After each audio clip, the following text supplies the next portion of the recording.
స్వాగతం. నిర్మల్ జిల్లా భైంసా పట్టణంలోని ఆర్డీఓ కార్యాలయాన్ని ముట్టడించిన నియోజకవర్గ సర్పంచ్లు పెండింగ్ లో ఉన్న బిల్లులను వెంటనే విడుదల చేయాలని ఆర్ఎండ్బి విశ్రాంతి భవనం వద్ద నుండి ఆర్డీఓ కార్యాలయం వరకు సర్పంచ్ల ర్యాలీ. ఆర్డీఓ కార్యాలయం ముందు కూర్చొని నిరసన వ్యక్తం చేస్తున్న సర్పంచ్లు తమ బిల్లులు చెల్లించకుండా వచ్చే ఎన్నికలు నిర్వహిస్తే అడ్డుకుంటామని హెచ్చరించిన సర్పంచ్లు. S K Muktar, T9 news channel, Nirmal జిల్లా.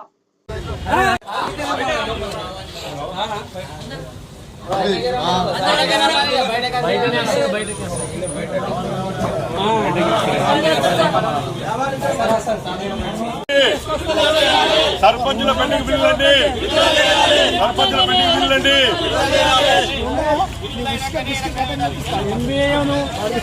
బిల్లులు ఇచ్చిన తర్వాత ఎలక్షన్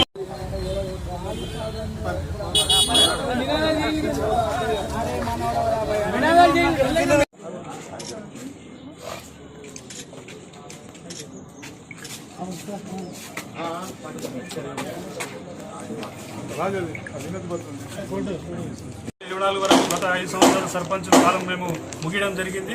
అయితే తెలంగాణ రాష్ట్ర ప్రభుత్వము మాకు నిర్దేశించినటువంటి అన్ని పనులు చేస్తూ మేము మేము అప్పులు తెచ్చుకుంటే భూములు అమ్ముకుంటూ మేము ప్రభుత్వం నిర్దేశించిన గడువు లోపల మేము పనులు చేయడం జరిగింది. మరియు ఇదే గత రేవంత్ రెడ్డి గారు గత ప్రతిపక్షంలో ఉన్నప్పుడు, తాను ఎంపీగా ఉన్నప్పుడు సర్పంచులు ఆత్మహత్యలు చేసుకుని మరియు తాలి పుస్తకాలు అమ్ముకుని పనులు చేస్తున్నారు. వారికి తగు బిల్లులు ఇవ్వాలని చెప్పి మాట్లాడిన రేవంత్ గారు ఈ రోజు ప్రభుత్వంలో రాగానే సర్పంచుల మాటను మర్చిపోయి, మరియు గతంలో సీతక్క గారు కానీ భట్టి విక్రమ గారు శాసనసభ పక్ష నేతగా ఉన్నప్పుడు కూడా వాళ్ళు సర్పంచులకు ఇబ్బంది పడుతున్నారు, వాళ్ళు బిల్లులు పెండింగ్ చేయాలని చెప్పిన వాళ్ళు ఈ రోజు ప్రభుత్వంలో రాగానే మాట మార్చిపోయి సర్పంచుల గురించి విషయం మర్చిపోయి ఇప్పుడు వారి ప్రకటించిన పథకాలని పనులు చేసుకుంటూ మా సర్పంచుల పెండింగ్ బిల్లులు మర్చిపోవడం జరిగింది. మరి ఇది సబబు కాదు.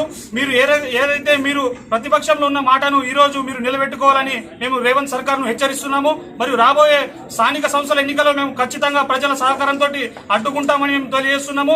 ఇన్ని రోజులు మీకు అయ్యా రేవంత్ రెడ్డి గారు, మీకు మేము 2 చేతులు మొక్కి మేము పిల్ల పాపలతోటి ఉన్నోళ్ళం మేము అన్ని ఇబ్బందులు పడుతున్నామని మేము చెప్పినా కూడా కనికరం రావట్లేదు. తెలంగాణ యావత్ భారతదేశంలో కూడా తెలంగాణ రాష్ట్రానికి వచ్చినటువంటి అవార్డు రివార్డులు ఏ రాష్ట్రానికి రాలేదు, అది గుర్తుంచుకోవాలా. మేము సప్పులు వేసుకొని గ్రామాల్లో పనిచేస్తేనే మన రాష్ట్రానికి పేరు వచ్చింది. కాబట్టి మీరు మమ్మల్ని మర్చిపోవద్దని, చులకన చూడొద్దని చెప్పి మేము హెచ్చరిస్తున్నాము. మరియు ఈ సభాముఖంగా మీకు తెలియజేస్తున్నాము. రాబోయే రోజుల్లో తీవ్ర పరిమాణాలను ఎదుర్కోవాల్సి వస్తుంది ప్రభుత్వానికి కూడా అని చెప్పి హెచ్చరిస్తున్నాము. మేము దేనికైనా వెనకడమని మేము చెప్తున్నాము. మీకు ఎటువంటి పరిస్థితులు అయినా కూడా మీకు మీ వెడలు వంచైనా సరే, దీనిలో Congress party, BRS party, BJP party ప్రతి ఒక్క సర్పంచ్ ఉన్నారు. ఏ పార్టీకి మాకు సంబంధం లేదు. మాకు రావాల్సిన పెండింగ్ బిల్లులు ఈ నెల చివరి లోపల పెండింగ్ బిల్లులు ఒకవేళ రిలీజ్ చేయకుంటే 1వ తేదీ నుంచి మేము జాయింట్ యాక్షన్ కమిటీ ఆధ్వర్యంలో ఖచ్చితంగా మన హైదరాబాద్ లో కూడా వచ్చి మేము ధర్నాకు దిగుతాం. నువ్వు మీ ఎన్ని పోలీసులతో అడ్డుకుంటావో అడ్డుకో, ఖచ్చితంగా మేము వచ్చి నీ మెడలు వంచి మా పైసలు వసూలు చేస్తామని మేము సభాముఖంగా తెలియజేస్తున్నాము. రేవంత్ రెడ్డి గారు 2 చేతులు మా పెండింగ్ బిల్లులు విడుదలయ్యేలా మంత్రి సీతక్క గారు చొరవ తీసుకొని స్థానిక మన జిల్లా మంత్రి ఇన్ఛార్జ్ మంత్రి ఎవరు ఉన్నారు వారు ఖచ్చితంగా ఈ పెండింగ్ బిల్లులు విడుదల చేయాలా మీరు చొరవ తీసుకోవాలని మీకు వేడుకుంటున్నాము. లేకపోతే మీకు తీవ్రమైన హెచ్చరికలు చేస్తూ రాబోయే రోజుల్లో మీరు కూడా గత ప్రభుత్వానికి పట్టిన శాపమే మీకు కూడా పడతాయని చెప్పి నేను తెలియజేస్తున్నాను.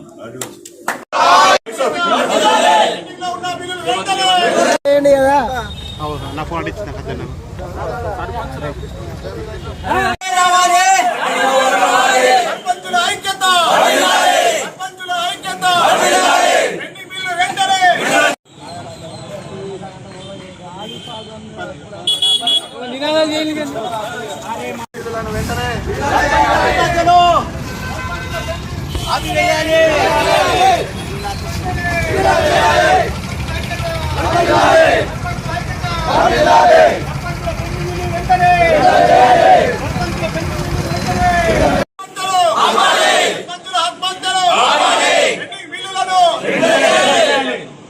గ్రామ పంచాయతీ డాక్టర్లను, గ్రామ పంచాయతీల డాక్టర్లను పంచుల ఐక్యత